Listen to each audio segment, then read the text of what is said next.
24-25 мартта Ташкент шаарында кыргыз-өзбек чек арасынын делимитациясы жана демаркациясы боюнча өкмөттөр аралык сүйлөшүү өтөт.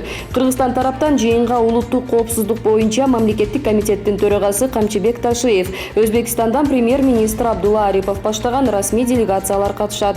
Кыргызстан менен Өзбекстан ортодогу мамлекеттик чек ара маселесин 3 айдын аралыгында чечилерин 12 мартта президент Садыр Жапаровдун Өзбекстанга болгон мамлекеттик сапары учурунда айтылган. Өзбекстан менен 2017 жылкы макулдашуунун негизинде ортодогу чек ара сызыгынын 1000ден ашуун чакырымы такталган. Талас облустук ички иштер башкармалыгы жер үй алтын кенинде 18 адам тамакка уулангандыгы тууралуу маалыматты иликтей баштады. Жер үй кенин иштеткен Альянс Алтын компаниясы 22 мартта бул тууралуу Фейсбуктагы баракчасы аркылуу түшүндүрмө таратты.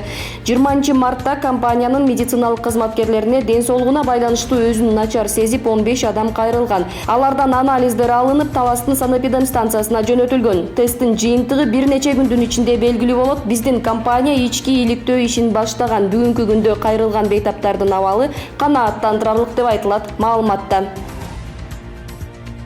Туркия президентинин жеке дарыгери Реджеп Шекер Бишкек-Стамбул учагында жардам көрсөткөн кыргызстандык наристенин ден соолугу боюнча ооруканадан кабар алды. Бул тууралуу ал өзүнүн социалдык тармактагы баракчасына жазды. Белгилей кетсек, Реджеп Шекер 19 март күнү Бишкек-Стамбул аба каттамында учуп бара жатып, жүрөгү сокпой калган кыргызстандык жарандын наристесин жасалма дем алдыруу жолу менен кайра өзүнө келтирген. Учак шашылыш Анкара шаарындагы аэропортко конуп, эне баласы менен тез жардам кызматына өткөрүлүп берилген. Кыргыз жараны Стамбулдан 2 эгиз баласы менен учуп бара жаткан. Ал азыр Туркиянын Кызыл Жарым ай коомунун кароосунда. Польшада өткөн жумада 26,5 миң коронавирустун жаңы түрү аныкталып, 349 бейтап каза болду. Өткөн жумада вирусту жуктуруп алгандардын жалпы саны ноябрь айындагы экинчи толкундун туу чокусуна барабар болду. Кырдаалга байланыштуу Германия Польша менен чек арадагы көзөмөлүн күчөттү.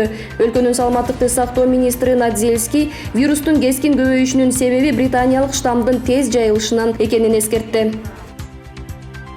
Бишкек шаарында ири суммадагы акчага байланыштуу алдамчылыкка шектүү адам кармалды. Арыз ээсинин айтымында чала таанышы экскаватор сатып алууну сунуштап, алдын ала 10 миң доллар алган.